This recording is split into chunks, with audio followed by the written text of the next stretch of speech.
You can mention mesquite wood to anybody, and it surprises me how many people know what you're talking about, and people really, really like mesquite wood. What's it like when you're out there by yourself working on all this stuff? I don't think about anything but what I'm doing, Bob. That's the best place I can ever be, is in that shop.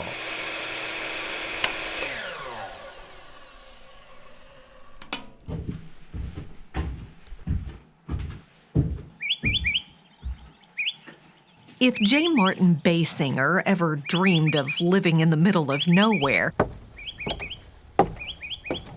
that would explain his home and tiny shop. What do you call these? These are spur stands. Spur stands, yes. And you made them? I made all of them, and I got started making these in, I don't know, about 10 years ago, I guess, and I've been making them ever since. Why does one need spur stands? Well, there's collectors that has hundreds of these spurs, and they ought to have some way to display them.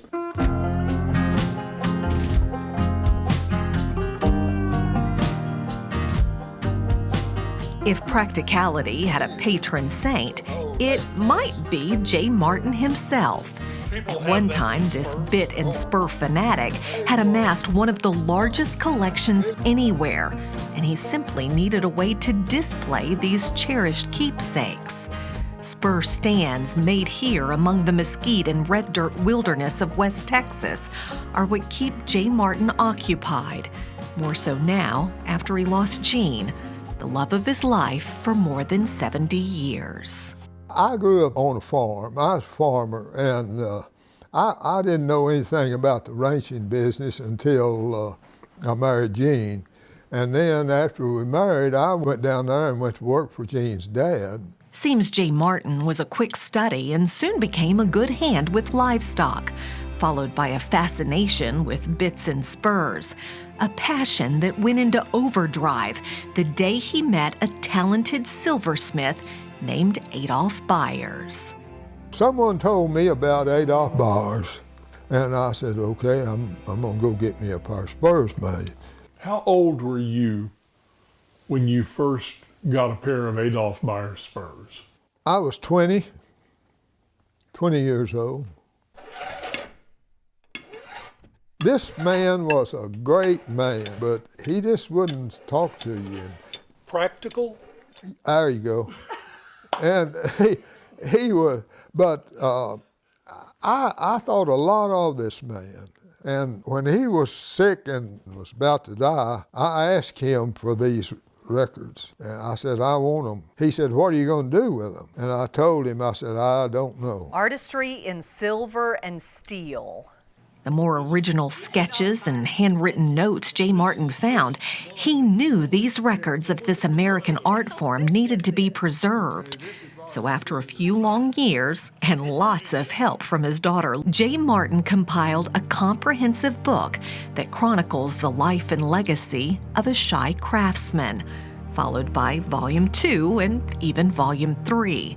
It's an honorable tribute that took an exhausting effort, but for J. Martin, it's the least he could do for his friend, Adolph Bayers. These are like a living history here.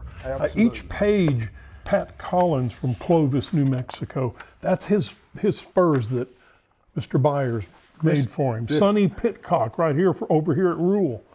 I mean, every page, it's got somebody else's name in a piece of history. That's right. What does that mean to you? Well, I'm really proud that we did these books. When he was a younger man, someone passed on to J. Martin Basinger the art of working cattle, and it opened his eyes to a world of silver bits and spurs. These last few years spent in touching tribute to an old friend, Adolph Bayers, has also been a tribute to a way of life among an isolated landscape of loyalty and hard work. Being the best spur maker in the world might not mean as much to some folks, but if you made a living with those was tools for cowboys. To people around here, that means a lot.